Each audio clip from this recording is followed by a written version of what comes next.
বন্ধুরা, আজ আমি তোমাদের যেটা দেখাবো সেটা হচ্ছে আমাদের বাড়িতে যেখানে সবজির খোসা ফেলা হয়, দিনের পর দিন খোসা ফেলতে ফেলতে সেখান থেকে এই কুমড়োর গাছটা হয়েছে। এবং এই গাছটায় কতগুলো কুমড়ো হয়েছে সেটা আমি তোমাদের দেখাবো। এই দেখো, একটা কুমড়ো হয়েছে এবং প্রত্যেকটা কুমড়োর সাইজ কিন্তু যথেষ্ট বড়। ক্যামেরায় অতটা বড়োভাবে না দেখা গেলেও কুমড়োগুলোর সাইজ কিন্তু যথেষ্ট বড়। এই কুমড়ো গাছের পাশে আমাদের মোটামুটি নিজেদের হাতে লাগানো লাউয়ের গাছ ছিল। তো এই লাউটা দেখো প্রায় 12 কেজি মতো ওজন হবে। কত বড় লাউ হয়েছে! এবার এটা কিন্তু তোলার মতো হয়ে গেছে, এটাকে তুলে কিন্তু এবার খাওয়া যাবে। এই লাউ গাছটা থেকে এই যে লাউটা আমি তুলেছি, এই লাউটা কিন্তু 2.5 কেজি মতো হবে। কিন্তু বড় লাউটা কত বড় হয়েছে!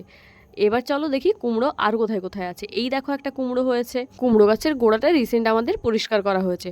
তবে আমাদের মনে রাখতে হবে, কুমড়ো গাছের ফুল যদি তুলে আমরা খেয়ে ফেলি তাহলে কিন্তু এতগুলো কুমড়ো হবে না, তাই ফুলগুলো রাখা মাস্ট। তোমরাও কিন্তু ছাদের বেডে বা টবে এই ধরনের সবজির খোসা এক জায়গায় জমাতে জমাতে দু একটা কুমড়োর বীজ ফেলে দিতেই পারো। তার থেকে কিন্তু মোটামুটি যে গাছটা হবে এবং ওই সারেই গাছটা যে পরিমাণে বেড়ে উঠবে, তাতে কিন্তু সুন্দর কুমড়ো হবে।